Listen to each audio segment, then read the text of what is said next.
Hi friends, சுட்டுமிலி சுடரே இனி வரப்போகிற எபிசோட்ஸ்க்கான ப்ரோமோ தான் இந்த வீடியோவில் பார்க்க போகிறோம். அங்கே ஃப்ரெண்ட்ஸ் பார்க்கலாம். அபி வெற்றியை ஏன் தான் லவ் பண்ணி கல்யாணம் பண்ணிக்கிட்டோமோ அப்படின்னு ஃபீல் பண்ணுறாங்க. அதே மாதிரி தான் வெற்றியும் ஃபீல் பண்ணிகிட்ருக்காரு. அவளை ஏன்டா நான் பார்த்தேன் அப்படின்னு சொல்லிட்டு ரொம்பவே வருத்தப்பட்டுட்ருக்காங்க.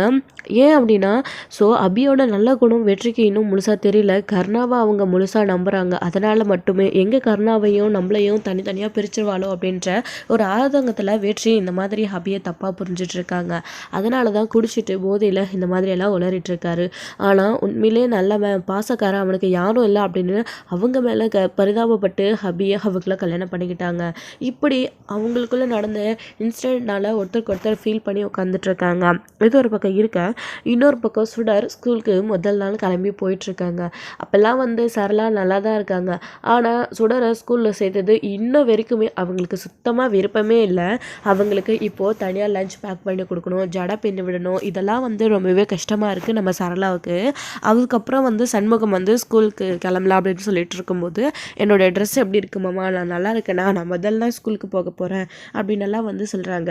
நல்லா இருக்கு, ஆனால் நீ சீக்கிரம் கிளம்பணும், டைம் ஆகிடும் அப்படின்னு சொல்லிட்டு எல்லாரையும் கூட்டிகிட்டு சண்முகம் கிளம்பிட்டுருக்காரு. போகும்போது போயிட்டு வரோம்மா அப்படின்னு சொல்லிட்டு தியா தருண் அவங்க அம்மாவுக்கு பாய் சொல்லிட்டு போகிறாங்க. அத்தை வர அப்படின்னு சொல்லும்போது சரளா கொஞ்சம் கூட பாய் சொல்கிறது கிடையாது, முறைச்சிக்கிட்டே நின்றுட்டுருக்காங்க. அதுக்கப்புறம் கிளம்பிடுறாங்க 3 பேர் ஸ்கூலுக்கு போகுதுன்னு சொல்லிட்டு.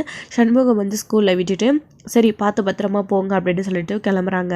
பயமம்மா அப்படின்னு சொல்லும்போது, சுடர் நீ பத்திரமா படிக்கணும், இந்த படிப்பு உனக்கு ரொம்ப ரொம்ப முக்கியம், நீ நல்லா படித்து பெரிய ஆள் ஆகணும் அப்படின்னு. கவலைப்படாதீங்க மாமா, கஷ்டப்பட்டு படிக்க வைக்க வேண்டியது நீங்கள் மாமா, அதனால் நான் கண்டிப்பாக நல்லபடியாக படிப்பேன். எல்லாருக்கும் அவங்களுடைய பேரண்ட்ஸ் தான் அப்பா அம்மா, இவங்க தான் படிக்க வைப்பாங்க. ஆனால் எனக்கு நீங்கள் படிக்க வைக்கிறீங்க, இதுக்கோசமே நான் சீக்கிரமாக நல்லா படித்து பெரிய ஆள் ஆவேன் மாமா அப்படின்னு சுடர் சொல்கிறாங்க. இதை கேட்டு சண்முகம் ரொம்ப சந்தோஷப்படுறாங்க. அப்புறம் தியா தரணும்ப்பா எங்களுக்கு நேரம் ஆகுது கிளாஸ்க்குன்னு சொல்லிட்டு கிளம்பிடுறாங்க. அப்போது சுடர் இருந்துக்கிட்டு சரிங்க மாமா நான் கிளம்புறேன் அப்படின்னு சொல்லிட்டு போகும்போது, மாமா உங்ககிட்ட ஒரு விஷயம் பேசணும் அப்படின்னு சொல்கிறாங்க. டைம் ஆகுதுரா அப்படின்னு சொல்லிட்டு இருக்கும்போது, இல்லை மாமா எல்லாரையும் அவங்கவுங்க அப்பா அம்மா தானே படிக்க வச்சிட்ருக்காங்க. அம்மு ஜெயிலில் இருக்காங்க, அதனால் என்னை ஸ்கூலில் சேர்க்க முடியாது. ஆனால் என் அப்பா இருக்காரா மாமா, என் அப்பா இருக்காங்களா இல்லையான்னு கூட எனக்கு தெரியாது. அம்முவும் என்கிட்ட சொன்னதே கிடையாது. உங்களுக்கு தெரியுமா மாமா, அம்மு இதை பற்றி உங்ககிட்ட சொல்லியிருக்காங்களா, அவங்க எங்கே இருக்காங்க, ஏன்னா அவங்க தானே படிக்க வைக்கணும், அவங்கள நேரில் பார்த்தா இதெல்லாம் கேட்போம் மாமா அப்படின்னு சொல்கிறாங்க. சண்முகத்துக்கு ஒரு மாதிரி ஆகிடுது. சுடர் இப்போ எதுக்குமா இதை பற்றிலாம் பேசிக்கிட்டு, கிளாஸ்க்கு நேரம் ஆகுது, நீ முதல்ல கிளம்பு அப்படின்னு சொல்லிட்டு சண்முகம் சுடரை அனுப்பி வச்சிடுறாங்க. அதுக்கப்புறம் சண்முகம் சுடருக்கு ஏன் அவளுடைய மனசில் இப்படி ஒரு கேள்வி எழுந்துச்சு, என்னவா இருக்கும், இவ்வளோ நாள் இல்லாமல் திடீர்னு இப்படி கேட்குறாள், ஒருவேளை அவளுக்கு அவள் அப்பா ஞாபகம் வந்திருக்குமா, எல்லா பிள்ளைங்களையும் பார்த்து தியா தரோட நம்ம ஸ்கூலில் கூட்டிகிட்டு போய் விடுறத பார்த்து அவளுக்கு ஞாபகம் வந்துடுமா, இல்லையே இவ்வளோ நாளாக நம்ம கூட இருக்கிறப்போ இதை பற்றி அவள் கேட்கவே இல்லையே, திடீர்னு கேட்குறா அப்படின்னு சொல்லிட்டு யோசிக்கிறாரு. சரளா வேற சுடர் ஸ்கூலுக்கு போயிட்டு வரேன்னு சொன்னப்போ அவளை பார்த்து மறைச்சிக்கிட்டே இருந்தா, என்னவா இருக்கும், ஒருவேளை அவள் ஏதாச்சும் கேட்டிருப்பாளா, கேட்டாலும் கேட்டிருப்பா அப்படின்னு சொல்லிட்டு சண்முகம் நினைக்கிறாரு. அதுக்கப்புறமா நேராக கடைக்கு கிளம்பலான்னு சொல்லிட்டு போகிறாரு. போயிட்டு இன்றைக்கி அபியை பார்க்க போக நம்ம பர்மிஷன் கேட்டிருந்தோம்ல, கிடைக்குமா அப்படின்னு சண்முகம் நினச்சிட்டே இருக்கும்போது ராதிகா மேடம் கால் பண்ணி, நீங்கள் சுடரும் நீங்களும் அபியை பார்க்கணுன்னு சொல்லிட்டு பர்மிஷன் கேட்டிருந்தீங்களா, இன்றைக்கி நீங்கள் போயிட்டு அவளை பார்த்துட்டு வரலாம் அப்படின்னு சொல்லவும் ரொம்பவே சந்தோஷப்படுறாங்க சண்முகம். சரிங்க மேடம், நானும் அபியை பார்க்க நானும் சுடரும் இன்றைக்கி ஈவினிங்கே கிளம்புறோம் அப்படின்னு சொல்கிறாங்க. சரி சண்முகம் பார்த்து போயிட்டு வாங்க அப்படின்னு சொல்லிட்டு அவங்களும் கட் பண்ணிடுறாங்க. சுடரை ஸ்கூல்லேருந்து சீக்கிரமாக கூட்டிகிட்டு கிளம்பணும் அப்படின்னு சொல்லிட்டு, இல்லை எதுக்கு அவளை ஸ்கூலுக்கு இன்றைக்கி தான் ஃபர்ஸ்ட் டே போயிருக்கா, எதுக்கு அவளை லீவ் போட வைக்கணும், பேசாமல் ஸ்கூல் முடிஞ்ச உடனே ஈவினிங்காக கிளம்புனா சரியாக போயிடும், நாளைக்கு காலையிலே திரும்பவும் பார்த்துட்டு வரேன் அப்படின்னு சொல்லிட்டு சண்முகம் நினச்சிட்ருக்காரு. அதுக்கப்புறம் கொஞ்ச நேரத்துலேயே சரளா கடைக்கு சாப்பாடு கொண்டு வராங்க. அப்போது சாப்பாடு கொண்டு போய் வச்ச உடனே, என்னங்க வேலை ஜாஸ்தியாக அப்படின்னு, ஏன் ஜாஸ்தியாக இருந்தால் எனக்கு ஹெல்ப் பண்ண போறியா அப்படின்னு சொல்லிட்டு கேட்குறாங்க. எனக்கு இருக்கிற வேலையை அங்கே செய்ய முடியலையா, ஏற்கனவே 2 பேருக்கு செய்கிறதுக்கு இடுப்பு உடஞ்சி போயிடும், இப்போ 3 பேராக கூப்பிட்டு விட்டுருக்கீங்க, இதில் நான் எப்படி உங்களுக்கு ஹெல்ப் பண்ணுவேன், அவங்களுக்கு ரெடி பண்ணவே எனக்கு கஷ்டமாக இருக்குது அப்படின்றலாம் சரளா பேசுவோம். ஏய் ஏன் இன்னும் உனக்கு சுடர் மேலே இருக்கிற கோவம் போறியா, எதுக்கு இப்போ அவளை பார்த்து அப்படி பேசிகிட்டு இருக்க, ஏன் சுடரை ஸ்கூலுக்கு அனுப்புறது உனக்கு பாரமாக இருக்கா அப்படின்னா சொல்லு, நானே இனி ஸ்கூலுக்கு சுடரை ரெடி பண்ணி அனுப்பி விட்டுடுறேன் அப்படின்னு. இத்தனை நாளாக நம்ம பிள்ளைங்கள அப்படி எனக்கு ஹெல்ப் பண்ணணும்னு தோணி ரெடி பண்ணி அனுப்பணுன்ற எண்ணம் உங்களுக்கு இல்லையே. உங்கள் தங்கச்சி பொண்ணு நான் மட்டும் அவ்வளோ ஃபிஷ்லாம் அப்படின்னு. இங்கே பார் சரலா, நம்ம பொண்ணுங்க வேற இல்லை, சுடர் வேற இல்லை. நான் எல்லாரையும் ஒரே மாதிரி தான் பார்க்குறேன். நீ தான் தனித்தனியாக பிரித்து பார்த்துட்ருக்க. அதனால தான் சுடரை ரெடி பண்ணி அனுப்பி விடுறதுக்கு நீ கஷ்டப்படுற. ஏன் தியாவை ரெடி பண்ணி அனுப்புறதுல அப்படி தானே சுடரும். ஆனால் சுடரே எல்லா வேலையும் செஞ்சுக்கிறா. உனக்கு என்ன சிரமம் கொடுக்குறா? தலை பின்னி விடணும் அவ்வளோதானே. அதுக்கே இவ்வளோ கஷ்டப்படுற.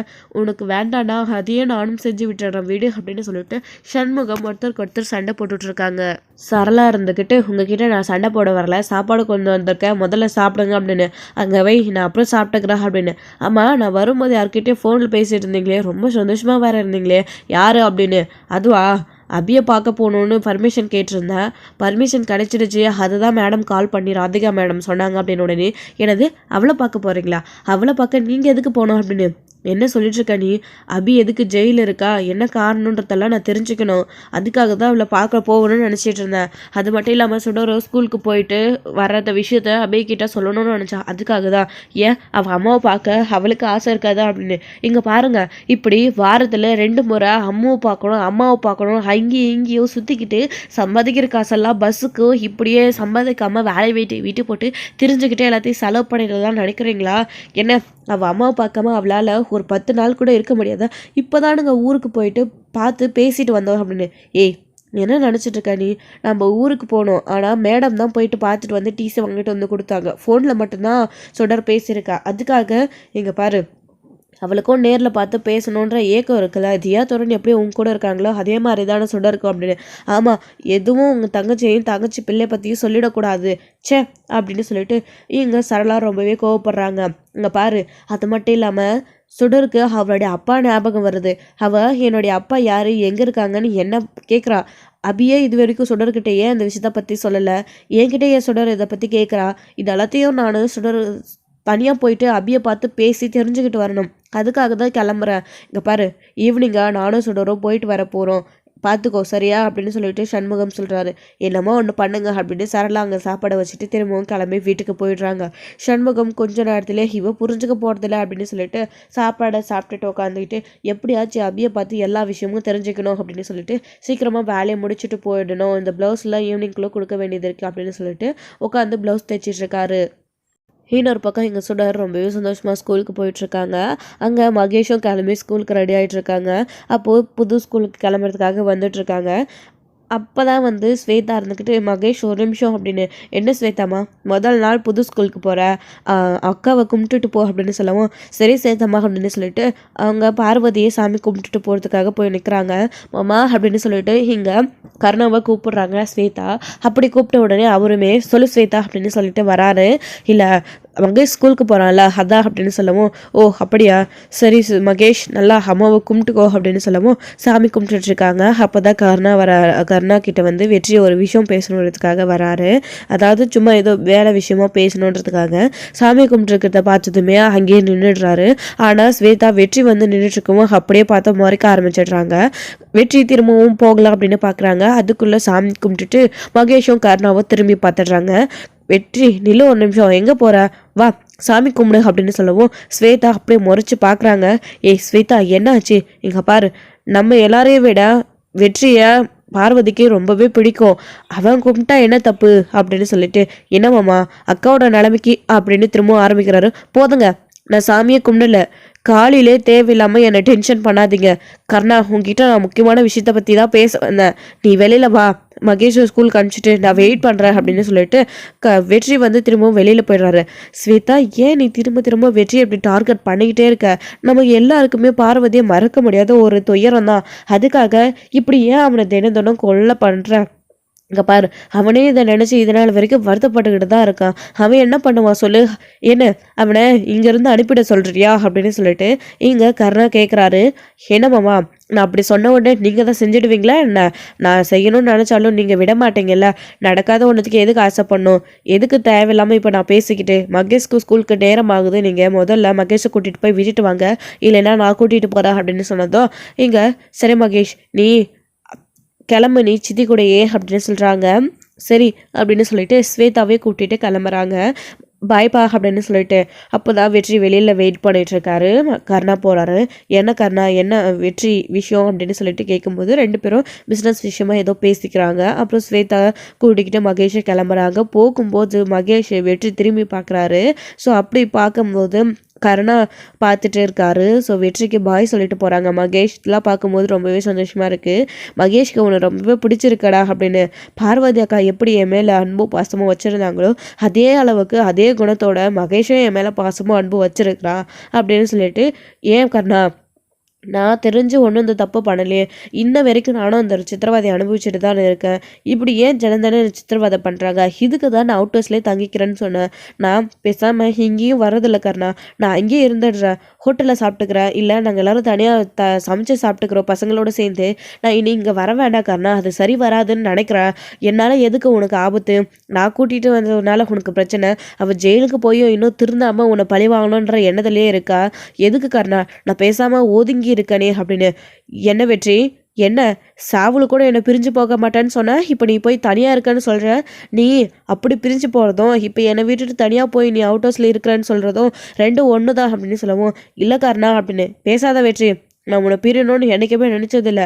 உன்னை எனக்கு பார்வதி எப்படி புரிஞ்சு வச்சுருந்தாலோ அதே மாதிரி நானும் புரிஞ்சு வச்சுருக்கேன். எல்லாரை விடவும் உன்னை பற்றி எனக்கு நல்லாவே தெரியும். யார் என்ன சொன்னாலும் எனக்கு அதை பற்றி கவலை இல்லை. சரியா? நீ போ. தேவையில்லாமல் எதையும் நினச்சிட்டு இருக்காத, போய் வேலையை பாருப்போ அப்படின்னு சொல்கிறாங்க வெற்றிக்கிட்ட. அதுக்கப்புறம் வெற்றியுமே அவர் பாட்டுக்கு கிளம்பி போயிடுறாரு. ஏண்டா உன்னை எதுக்குடா நான் காரணமே இல்லாமல் இங்கே வச்சிருக்கிறேன்? நீ தனியாக போகணும்னு நினச்சா அவள் உன்னை பிரித்து கூட்டிகிட்டு போக நினச்சப்பவே உன்னை விட்டுருப்பனே, நீ போயிருப்ப. உன்னை எதுக்கு சோறு போட்டு அடிமையில் ஆய வளர்த்து வச்சிட்ருக்க? சோறு போட்டதுக்காக விஸ்வாசி இவ்வளோ நாள் இருக்க இல்லை கூட, என்னைக்காச்சும் ஒரு நாள் நீ முக்கியமாக உதவுவிடா. அதுக்காக தான். அது மட்டும் இல்லாமல் இந்த மாதிரி ஆளெல்லாம் அவ்வளோ சீக்கிரம் யாருக்கும் கிடைக்க மாட்டாங்க. எனக்கு கிடைச்சிருக்கே அது எவ்வளோ பெரிய நான் செஞ்ச வரோம். அதுக்காக தான்டா நான் நினச்சதெல்லாம் கொஞ்சம் கொஞ்சமாக என் வாழ்க்கையில் நடக்கணும். அதுக்கு நீயும் என் கூட இருக்கணும். ஆனால் எக்காலத்தை கொண்டும் அவள் வெளியிலையும் வரக்கூடாது. அவளை பற்றின விஷயம் உனக்கு தெரியவும் கூடாது. நான் என்ன பண்ணுறேன்றது அவள் மூலியமாக உனக்கு தெரியவும் கூடாது. அதுக்காக தான்டா இப்படி உன்னை என் கூடவே வச்சுக்கிட்டு அவளை பற்றி உன்கிட்ட கோபத்தை வெறுப்பை அதிகப்படுத்திக்கிட்டே நான் இங்கேயே வச்சுருக்கிறேன் அப்படின்ற மாதிரி கர்ணா வந்து நினச்சிட்ருக்காரு வெற்றி போனதுக்கப்புறமா மனசுக்குள்ள. அதுக்கப்புறம் மகேஷும் ஸ்கூலுக்கு போகிறாங்க. ஸோ அங்கே சுடரும் இருக்காங்க. அவங்கள பார்த்து ரொம்பவே சந்தோஷப்பட்டுருக்காங்க. அதுக்கப்புறம் இவருமே இங்கே கடையில் வேலை செஞ்சிட்ருக்காங்க. சரளா ஒரு பக்கம் அவங்க பாட்டுக்கு எப்படியோ எல்லோரும் கிளம்பி போயிட்டாங்கன்னு சொல்லிட்டு கொஞ்சம் ரெஸ்ட் எடுத்துகிட்ருக்காங்க.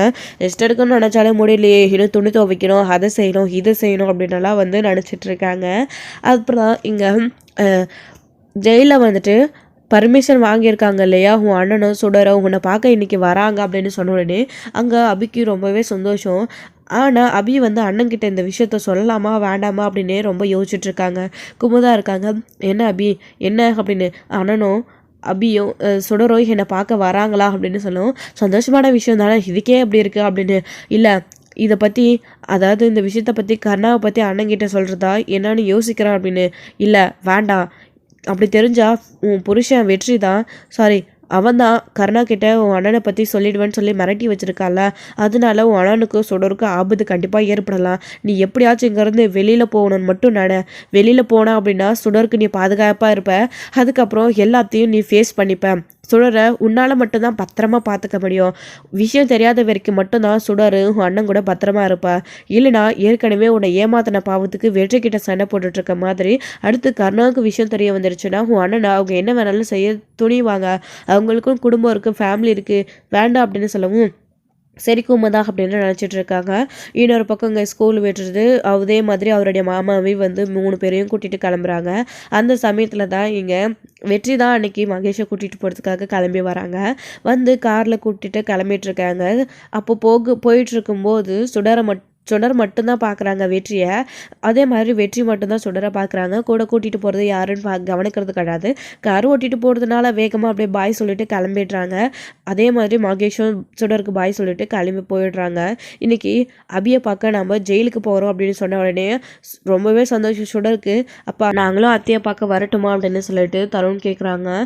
அப்போது சண்முகம் வந்துக்கிட்டு வேண்டாம்ப்பா, எதுக்கு, அபியை சுடர் தான் பார்க்கணுன்னு சொல்லிக்கிட்டே இருக்கா, அதனால கூட்டிகிட்டு போகிறேன். நீ எதுக்குப்பா, ரொம்ப லாங் இல்லையா, நீங்கள் போயிட்டு வீட்டுக்கு ஹோம்ஒர்க் பண்ணிவிட்டு 10 ரெஸ்ட் எடுங்க, நானும் சுடரும் போயிட்டு நாளைக்கு காலையிலக்குள்ளே வந்துடுவோம் அப்படின்னு சொல்கிறாங்க.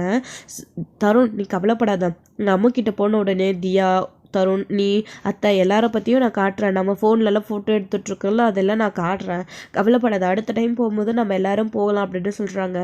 அதுக்கப்புறம் சரின்னு சொல்லிட்டு தருணுமே வீட்டுக்கு போகிறாங்க. ஸோ இதோட இந்த எபிசோடு வந்து முடிச்சிருக்காங்க.